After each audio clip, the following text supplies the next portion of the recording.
Quando a gente fala em modelo atômico, quantos modelos atômicos eu preciso conhecer? 4. Nessa ordem: Dalton, Thomson, Rutherford e Bohr. O vídeo aqui é para falar no modelo de Dalton. Ele tem um apelido, ele é chamado modelo da bolinha de bilhar. Vamos lembrar que Dalton dizia que átomos eram esféricos. Daí a ideia, bola de bilhar. Esférico, maciço, indivisível.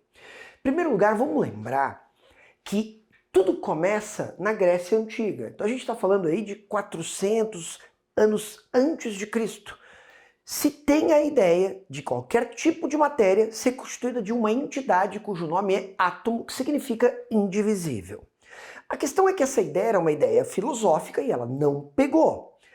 A partir do século XIX, a gente está falando aí na casa de 1808, o primeiro cientista importante inglês, cujo nome é John Dalton, propõe a sua teoria atômica, baseada nas leis de Proust e nas leis de Lavoisier.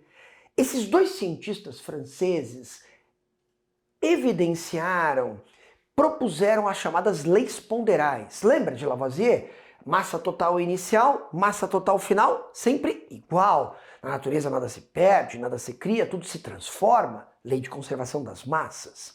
E a lei de Proust diz que uma substância tem sempre uma única composição. Água. Eles não sabiam que água era H2O. Mas eles sabiam que água tinha hidrogênio e oxigênio. E eles sabiam que água tinha sempre 11% de hidrogênio, 89% de oxigênio em massa. Significa dizer que se alguém mostrasse um líquido para eles, incolor, mas que não tivesse 11% de hidrogênio, nem 89% de oxigênio, o que eles diriam? Não sei o que é, mas não é água. Essas leis, elas indicam uma regularidade da natureza. Eles não sabiam explicar por quê.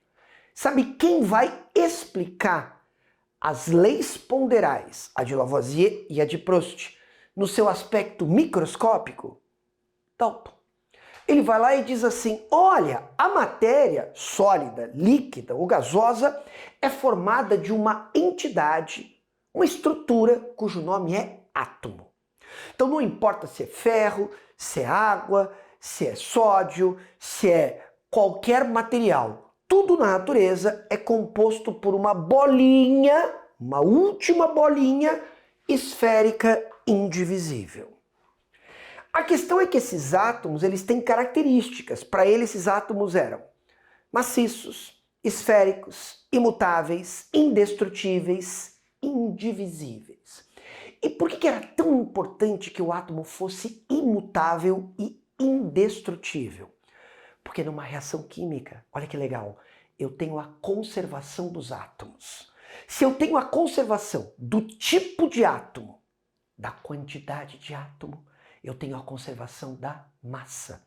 Então, Dalton propõe um modelo microscópico para explicar as ideias macroscópicas das leis de Lavoisier e Proust. Nesse sentido, ele foi fenomenal.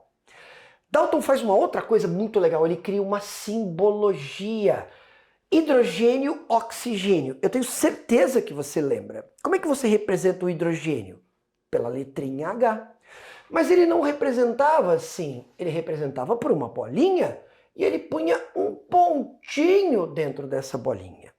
Como é que você representa o elemento oxigênio? Por O. Mas como é que ele representava? Por uma outra bolinha. Repara, você está vendo que a representação dessa bolinha é diferente dessa? Mas é claro, elementos diferentes, representações diferentes. Hoje, quando você representa um elemento, você se utiliza de uma outra simbologia, que são os símbolos, que às vezes tem uma letra, às vezes tem duas letras.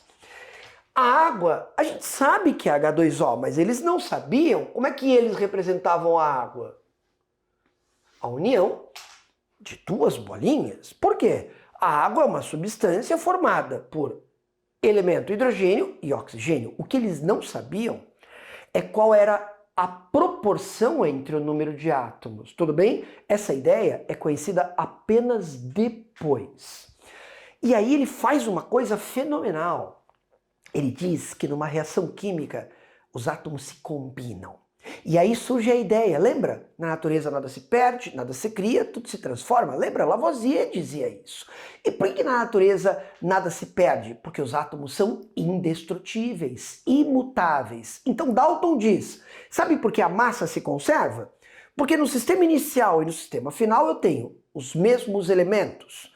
Eu tenho o mesmo tipo de átomo, a mesma quantidade. Isso explica a conservação da massa. Então, qual é a contribuição que ele faz para a química? Ele arruma uma teoria, que é a chamada teoria atômica, e ele explica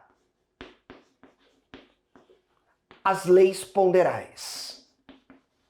Então, ele dá sentido químico às leis de Lavoisier e as leis de Proust.